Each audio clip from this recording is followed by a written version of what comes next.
Chair Clark, Vice Chair Murillo, and councillors, my name for the record is Sarah Iannarone. I use she, her pronouns. I am the Executive Director of the Street Trust and I'm a registered lobbyist with the City of Portland. We are the lobbyists on behalf of the people who can or don't drive and depend on a safe, complete multimodal system to meet their daily needs. I also served on the Regional Toll Advisory Committee until it was paused last year. The Street Trust and our partners in the public and active transportation advocacy space take the Interstate Bridge Replacement Project very seriously.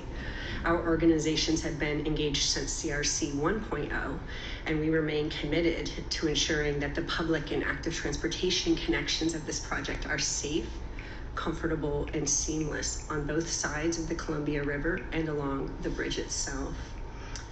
The project must be more than a highway expansion, and it is, in fact, a highway expansion. It must be a complete multimodal connector.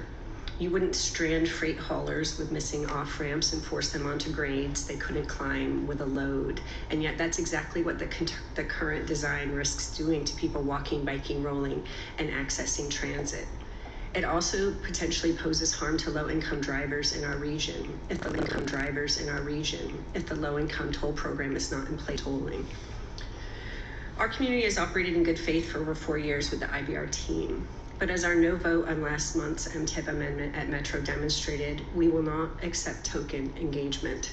We've seen how quickly years of coalition work can be erased. As we painfully learned in Salem last month, it's far easier to kill something than to build it. If our concerns about safety, network completeness, comfort, and intermodal accessibility are not addressed by the design, our rapidly cooling support for this project will be withdrawn entirely. As we are seeing across all levels of government right now, from the Portland Mayor's public safety discussion in Northwest Portland to the Governor's tourniquet for ODOT going before the legislature this August, non-drivers, the 30% of Oregonians and Washingtonians who rely on walking, biking, and transit, are treated as expendable. We can be engaged for months and even years as stakeholders, only to be ignored when final decisions are made. If public and active transportation advocates are going to stay at the table, we need concrete commitments from every level of government, city, region, state, and the IBR team that our needs will be met. Here's one example.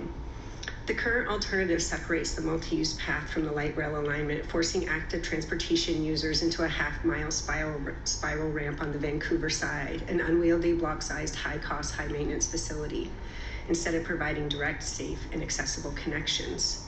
We have been told that co-locating the path with light rail is not feasible and off the table.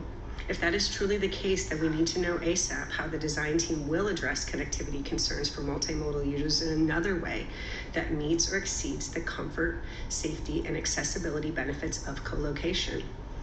If this bridge is built, it will be the single largest piece of active transportation infrastructure our region has ever taken. We support it, but we support getting it right.